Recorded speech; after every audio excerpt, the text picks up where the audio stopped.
ঠিক এমন এভাবে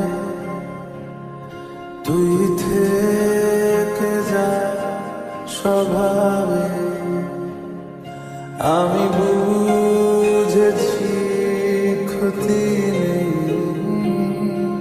আর তুই ছাড়া গতি নেই। ছুঁয়ে দে এমন ফুটে যাবে